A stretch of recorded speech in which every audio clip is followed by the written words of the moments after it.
മത്തായിയുടെ സുവിശേഷം 9-ാം അധ്യായം 36-ാം വാക്യം. ജനക്കൂട്ടത്തെ കണ്ടപ്പോൾ യേശുവിന് അവരുടെ മേൽ അനുകമ്പ തോന്നി.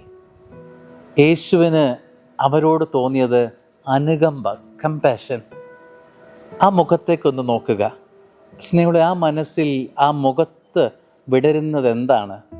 അതെന്ത് ഭാവമാണ്? അതിനെ എങ്ങനെയാണ് നമുക്ക് വിവരിക്കാൻ പറ്റുക? സ്നേഹമുള്ളവരെ, നമ്മുടെയൊക്കെ മനസ്സിൽ ഉള്ള ഭാവം എന്താണ്? ഒരാളെ കാണുമ്പം നമ്മൾ ദേഷ്യത്തിൻ്റെ ഭാവമാണോ നമ്മളിൽ ഉണ്ടാവുക? അതോ ധാർഷ്ട്യത്തിൻ്റെ ഭാവമാണോ ഉള്ളത്? അതോ എല്ലാം എന്തൊക്കെ ആയിപ്പോയതിൻ്റെ ഒരു തിമിർപ്പാണോ നമ്മുടെ ജീവിതത്തിൽ വരിക?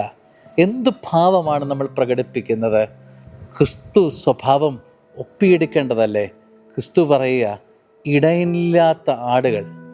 ഈ മക്കൾക്ക് ഇടയനില്ലല്ലോ, ഞാനൊരു ഇടയനായി മാറണമല്ലോ. ഇവർ ഒറ്റയ്ക്കുള്ള യാത്ര എത്ര ദുഷ്കരമാണ്.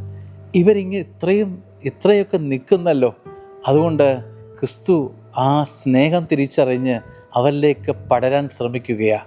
കർത്താവ് പറയുക, ഇവർ ഇടയനില്ലാത്ത ആടുകളെപ്പോലെ നിൽക്കുന്നു. അതുകൊണ്ട് എനിക്ക് അവരോട് തോന്നുന്നത് വാത്സല്യമാണ്, സ്നേഹമാണ്, കരുതലാണ്. ഈ ഒരു ഭാവത്തിലേക്ക് നമ്മൾ വളരണം.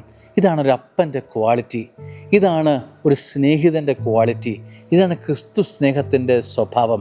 അനുകമ്പ. ഇന്നത്തെ ദിവസം ഈ അനുകമ്പയിലേക്ക് വളരാൻ ഒന്ന് പരിശ്രമിച്ചാലോ? ദൈവം അനുഗ്രഹിക്കട്ടെ. ആമേൻ.